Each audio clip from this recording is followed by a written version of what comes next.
Hi everyone, welcome back to our Histo-PH family, where forgotten Filipino history finally comes alive. Today, we're diving deep into 9 hidden US military bases in the Philippines. China just called them out. A story that rewrites everything we thought we knew about our beginnings.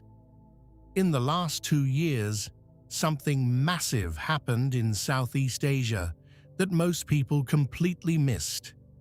The United States just expanded its military presence in the Philippines from 5 bases to 9. And these aren't small warehouses. We're talking strategic locations that directly challenge China's influence in the region and could fundamentally change what happens if tensions with Taiwan explode. This is the story the geopolitical insiders don't want going viral. The EDCA Agreement, the framework. In 2014, during the Obama administration, the Philippines and United States signed something called the Enhanced Defense Cooperation Agreement, the EDCA. Now here's the critical part. The US is not allowed to establish permanent military bases. This is constitutional. The Philippines made that very clear because of nationalist concerns. But what they can do is access Philippine military facilities on a rotational basis, deploy troops, store equipment, pre-position weapons, conduct training. The US can build and operate facilities there. But everything stays under Philippine sovereignty. The buildings, the Philippines owns them. The facilities, the Philippines controls them. This is the legal loophole that gave America back into the region after a 30-year absence. The 5 original bases, where it started. When EDCA was signed in 2014, 5 locations were identified. First, Basa Air Base in Pampanga. This became the crown jewel. The runway was upgraded to strategic dimensions, fully refurbished for millions in US investment. This base now has the biggest fund allocation of any EDCA site, with military-grade hangars, fuel storage, command and control centers, and humanitarian disaster relief warehouses. Second, Fort Magsaysay Military Reservation in Nueva Ecija. This inland base serves as a training hub.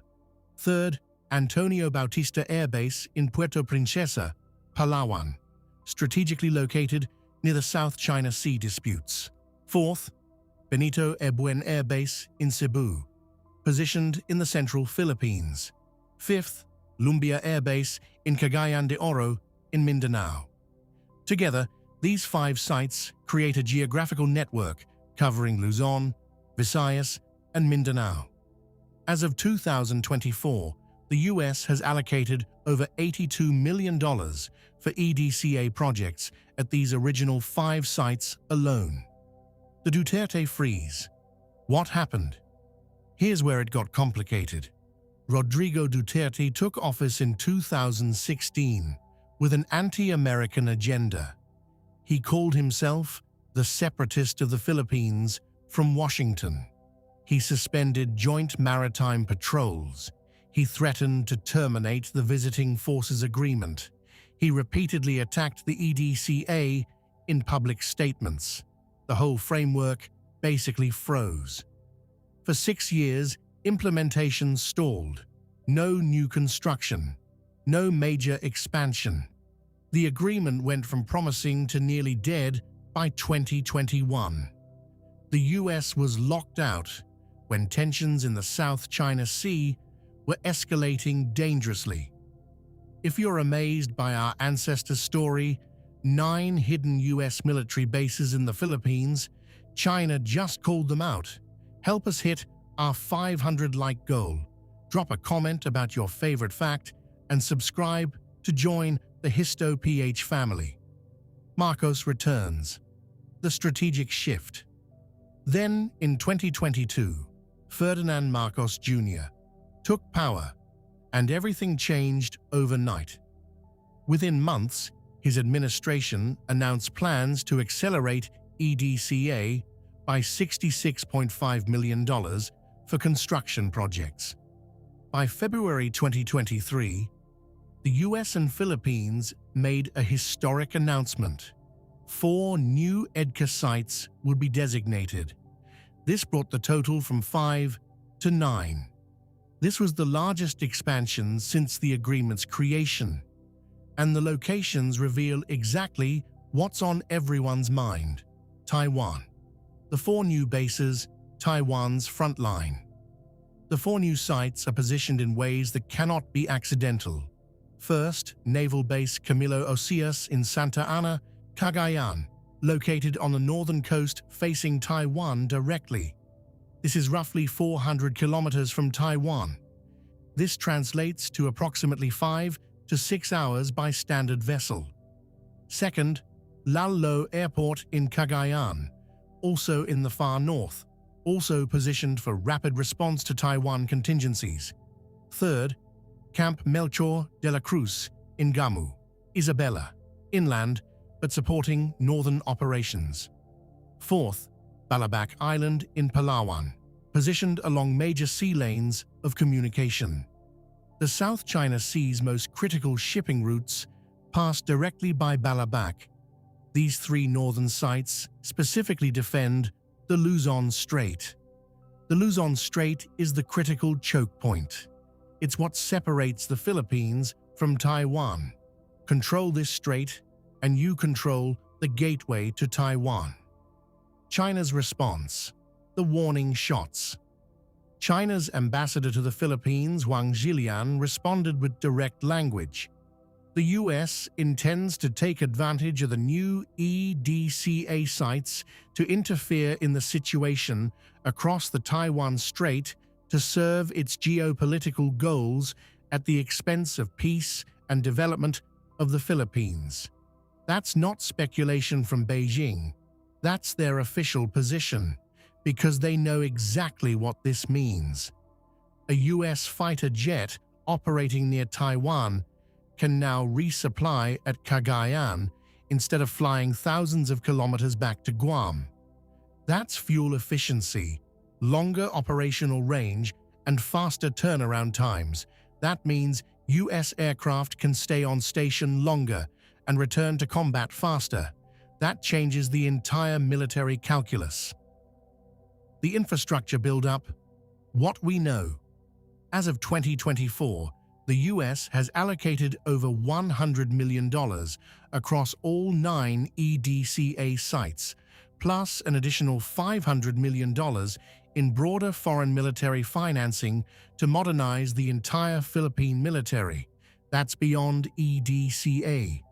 At the existing 5 sites, construction projects completed include humanitarian disaster relief warehouses, fuel storage facilities, command and control fusion centers with advanced communications, runway upgrades, aircraft parking aprons, hangar construction. At the 4 new sites, projects identified include facility construction, mess halls, runway rehabilitation, pier construction with water supply systems, HADR warehouses, generator installations, electrical systems. These are not quick-build structures. This is long-term infrastructure designed for sustained military operations. In May 2023, the Philippine military announced work would begin on multiple projects that year, with the rest following in 2024 and 2025. We're watching a military modernization program in real time. The strategic geometry. Why it matters. Think about the map.